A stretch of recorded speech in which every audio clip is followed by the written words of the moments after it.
Okay friends, तो अभी हम लोगों ने लर्निंग कर्व समझा। लर्निंग कर्व के हमने एप्लीकेशंस भी निकाले उस पर प्रॉब्लम्स पे करके P3 और P2 प्रॉब्लम्स की हमने। आप लोगों में कई लोगों के दिमाग में ये चीज़ आ रही होगी कि सर, जब प्रोडक्ट यूनिट्स, अगर हमें इस तरीके की यूनिट्स के बारे में पूछा है जो डबल होने पर निकल आती हैं, तो उसके लिए तो ये सिंपल है। लेकिन अगर ऐसा क्वेश्चन आ गया जिसमें यूनिट डबल होने पर नहीं आ रही है, जैसे 7 यूनिट के लिए पूछ ले, 12 यूनिट 13 यूनिट के लिए पूछ ले, 15 यूनिट के लिए पूछ ले, तो ये डबल होने पे नहीं आएंगी। तब हम क्या करेंगे?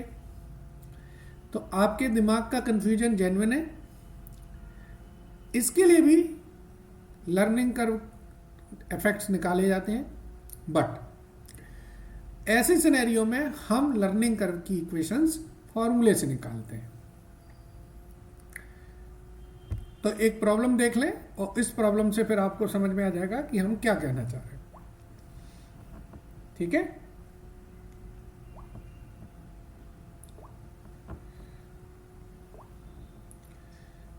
देखिए, XYZ and company has given P4 problem देखेंगे हम लोग। स्टडी मटेरियल की थर्ड प्रॉब्लम है। XYZ and company has given the following data. 80% average time curve. जो 80% एवरेज टाइम कर्व का मतलब है कि ये लर्निंग कर्व है। ये भी एक नई वर्डिंग है, इसको ज़रा ध्यान दीजिएगा। लर्निंग कर्व को हम इस तरीके से भी बोल सकते हैं। ये इन्होंने टेबल बना दी है, उन्होंने कहा कि ये फिल इन द ब्लैंक्स भरिए। ये जितने भी क्वेश्चंस हैं ना, ये कॉन्सेप्ट डेवलप करने के लिए हैं। ठीक है, तो आपने इनको जरा ध्यान से समझना है। इन क्वेश्चंस को कभी भी प्रॉब्लम की तरह नहीं सोचिए। जैसे अगर आपको याद हो असाइनमेंट चैप्टर में हमने जो पहली 4-5 प्रॉब्लम की थी ना, उसमें हमने simple, improvement, maximization, unbalance, prohibited, अलग अलग ये प्रॉब्लम्स कर ली थी। तो हमें वैरायटीज, जितने कॉन्सेप्ट थे वो सारे हमने उसी में कर लिए थे। मल्टीपल सॉल्यूशन केस भी था उसमें। चलिए, तो अब हम लोग कर रहे हैं P4 प्रॉब्लम।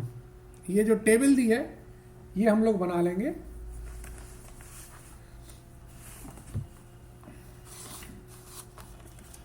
एक मिनट, मैं भी निकाल लूँ टेबल अपनी बुक में।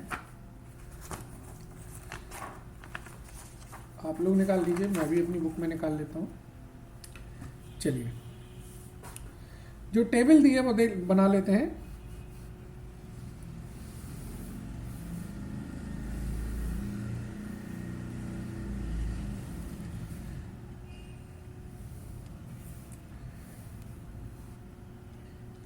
यहां पर दिया है क्यूमुलेटिव यूनिट और यहां लिखा है x।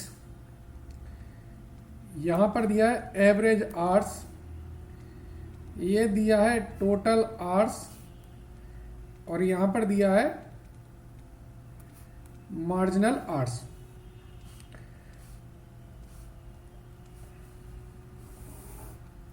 ठीक है, यहां 100 दिया है, ये भी 100 दिया है, ये 80 दिया है, ये 160 दिया है, ये 60 दिया है, ये डैश डैश है, ये 64 है, ये 256 है, ये डैश है। तो आप समझ गए होंगे कि ये डाटा तो मेरे प्रोडक्शन को डबल करने से मिल गया। तो यहां पर जो मल्टीप्लाइंग फैक्टर है वो क्या है? LC है। दैट इज लर्निंग कर्व कितना है? 80%। अगर ये बुक में नहीं भी दिया होता तो भी आप इस तरीके से निकाल सकते थे। लेकिन हमारे लिए ये चैलेंज ये नहीं है। हमारे लिए चैलेंज है कि हमें ये डाटा इसके लिए निकालना है, थर्ड यूनिट के लिए। ठीक है, तो कैसे निकालेंगे? तो एक फॉर्मूला है, हमारी बुक में भी दिया है, लर्निंग कर्व इक्वेशन के नाम से।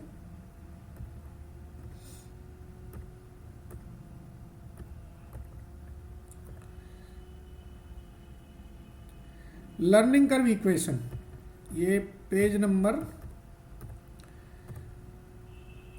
15.3 पर है। लर्निंग कर्व की इक्वेशन का जो फॉर्मूला है वो है y is equal to a x to the power v। ठीक है,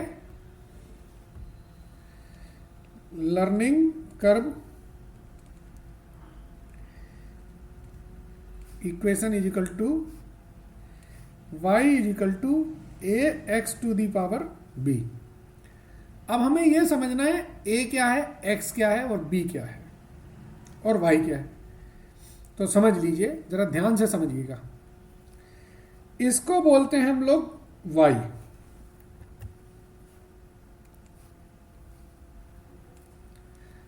तो y क्या हुआ, एवरेज टाइम ऑफ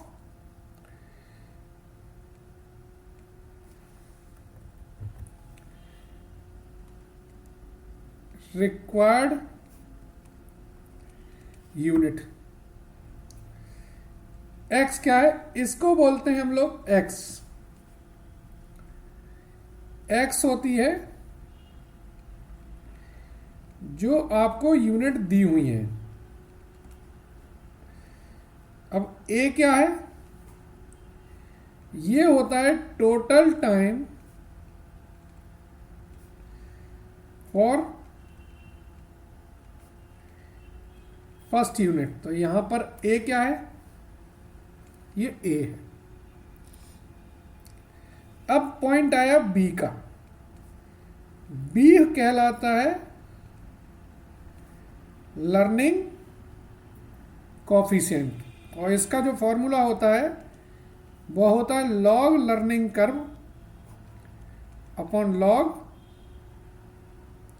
2। ठीक है, ये फॉर्मूला होता है। तो इस तरीके से ये डिटेल्स पुटअप करके हम लोग लर्निंग कर्व किसी भी यूनिट्स का निकाल सकते हैं। अब यहां पर अगर देखें हमारी बुक में, पढ़ लें एक बार। x is the cumulative number of units or lots produced. y is the cumulative average unit of those x unit. a is the average cost of first unit or lot, and b is equal to log of learning curve ratio। ठीक है, a यहां पर मैंने थोड़ा इसमें गलत लिखा है, ए को आप टोटल कॉस्ट मानिए। ठीक है, चलिए अब हम इस पे अप्लाई करेंगे। तो इस क्वेश्चन के लिए now in this question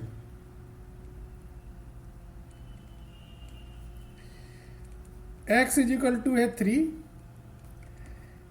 y is equal to हमें निकालना है, a इज इक्वल टू है 100।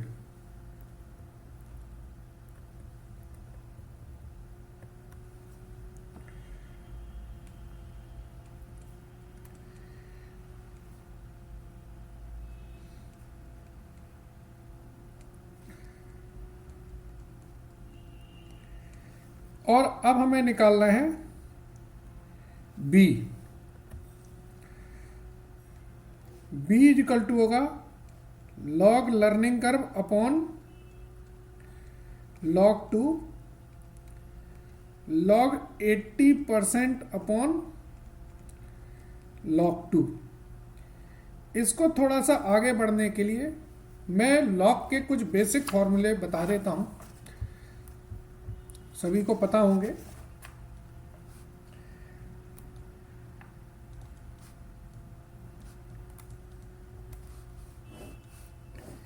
ये सेपरेट टॉपिक है, ये आपकी फाइनल का टॉपिक नहीं है, बट हम लोग अलग से पढ़ा रहे हैं। आपको पता है नहीं पता है, मुझे इससे फर्क नहीं पड़ता, आप पढ़ लीजिए। इससे आपको ये क्लियर हो जाएगा कि लॉग हम यूज कैसे करते हैं। तो पहला क्वेश्चन मेरा ये है कि why we use log.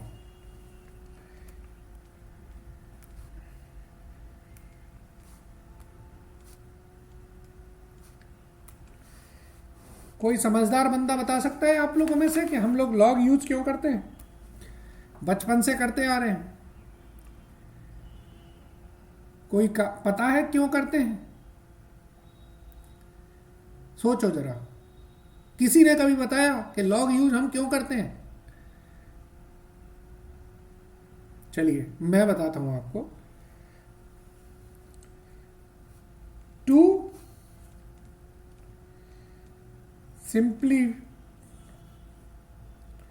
simplify the complex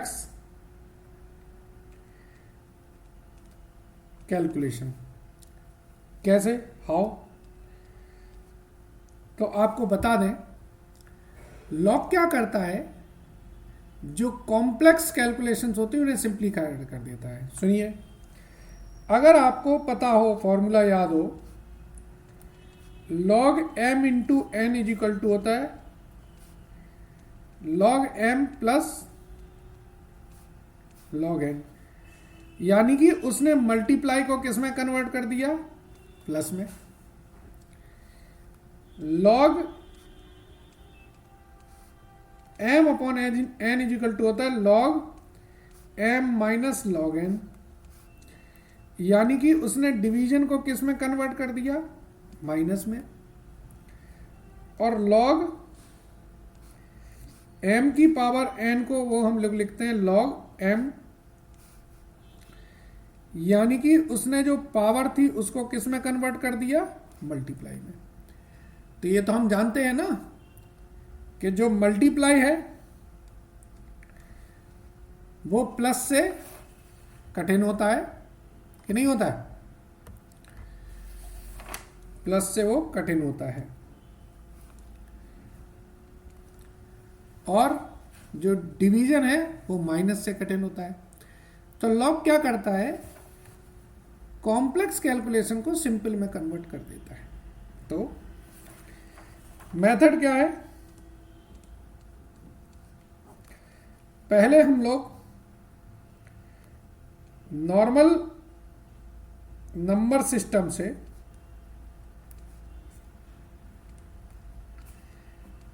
shift कर जाते हैं लॉग में, फिर लॉग का एंटी लॉग लेके वापस शिफ्ट कर जाते हैं नंबर सिस्टम में। अब मैं आपको बताऊं एक दूसरी इंपॉर्टेंट बात। पहली इंपॉर्टेंट बात मैंने ये बताई कि हम लोग लॉग यूज क्यों करते हैं। अब दूसरी इंपॉर्टेंट बात, लॉग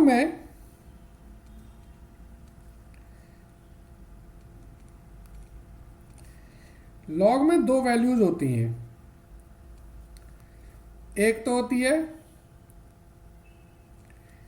कंप्लीट नंबर और एक होती है आपकी डेसिमल नंबर। एक हुई कंप्लीट नंबर और एक होती है डेसिमल नंबर। समझ लीजिए कंप्लीट नंबर कैसे निकलती है। अगर मैं आपसे कहूं कि log 10 की वैल्यू निकालिए, तो डिजिट बिफोर डेसिमल कितनी है? तो जब हम लॉग में जाएंगे तो ये दो डिजिट में से एक डिजिट वो चार्ज कर लेता है। तो यहां पर जो डेसिमल के पहले की डिजिट होगी वो होगी 1, और जो 10 की वैल्यू है, जो लॉग की टेबल से हम 10 की वैल्यू निकालेंगे, वो 10 की 0 में वैल्यू निकालेंगे, वो निकलेगी 0 0 0 0। ये टेबल में देखेंगे, 10 वाली टेबल में 0 में देखेंगे तो ये 0 0 0 0 निकलेगी। ठीक है। ऐसे ही अगर मैं आपसे कहूं कि log 100 की वैल्यू निकालो, तो यहां पर कितनी डिजिट है? 3 डिजिट है।